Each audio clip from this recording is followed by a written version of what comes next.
এই এখনই নির্বাচনের সময় যত মধুর মধুর কথা আর যত প্রতিশ্রুতি, কোনটা আপনি পাবেন? আগের কোনো কেউ দিতে পারে নাই, আর এখন যারা প্রতিশ্রুতি দিচ্ছে তারাও দিতে পারবে না। তারা যে কথা দেখেন, আমাদের বহু কাল পরে, আমার মনে হয় 15-16 বছর পরে একটা ভোট করার মতো একটা সময় আমাদের সবাইকে আল্লাহ দান করছে।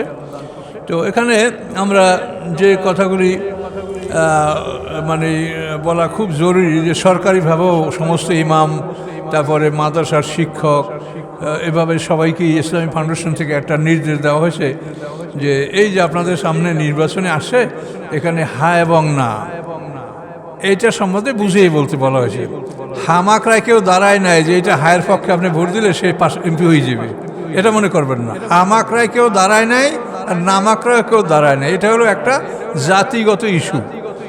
যে হা এবং নার অর্থটা হলো যে বিগত সরকার যে প্রতিষ্ঠানগুলো ধ্বংস করছে, যেমন তত্ত্বাবধায়ক সরকার ছিল, তার অধীনে নির্বাচনের সুষ্ঠু নির্বাচন আমরা পেতাম, কিন্তু তারা ক্ষমতায় গিয়েই তত্ত্বাবধায়ক সরকার বিলুপ্ত করে দলীয় সরকারের অধীনে নির্বাচন এবং যা ইচ্ছে তাই তারা করেছে।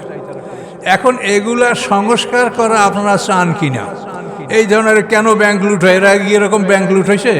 ব্যাংকের রিজার্ভ কেন চুরি হয়? ব্যাংকের টাকা হাজার হাজার কোটি টাকা বিদেশ কী করে চলে গেল?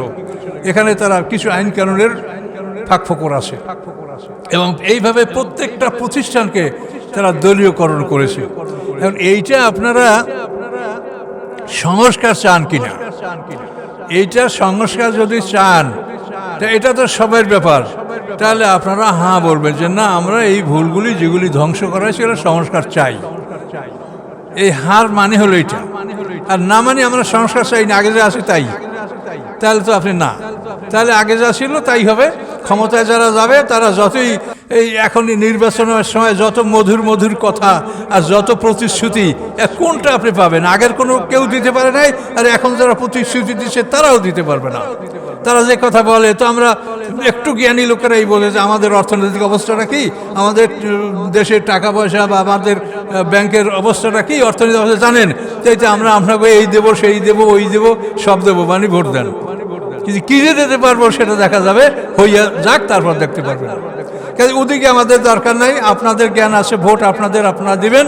ভোটের ব্যাপারে আমার কোনো কথা নেই। আমার কথা হলো যে এই বিষয়টা যদি সংস্কার আপনারা না করেন, তাহলে কিন্তু ওই এত রক্তের বিনিময়ে যে ফেসিবাদকে দেশ থেকে দূর করে, ওটা আবার ওইটাই ফিরে আসবে। যারা গেছে এবং যারা আসবে, এরা যে একই দেশের মানুষ, একই মানে মুদ্রার ইপিট উপিট, কাজেই কেউ যে ভালো করবে এটা আশা করা যায় না যদি আইনগুলি সংস্কার না হয়। এই জন্যই তো অনেকে বলছিল যে তত্ত্বাবধায়ক সরকার 5 বছর থাকুক, 10 বছর, এটা কেন বলা হয়েছিল? এটা সংস্কার করার জন্য।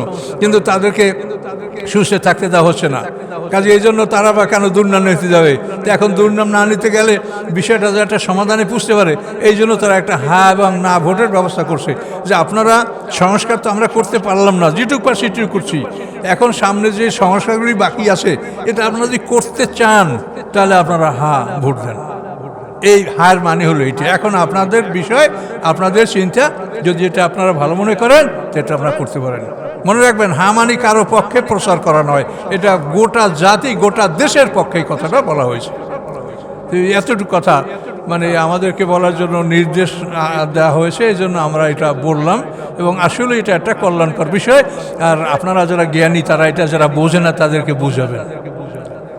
তার অনেকে মনে করে যে হামাকরা বোঝে কেউ ভোটে দাঁড়াইছে, তার পক্ষে ভোট চাওয়া হইতেছে, এরকম ভুল ধারণা অনেকের আছে। তো এই জন্য এই বিষয়টা আপনারা বলবেন।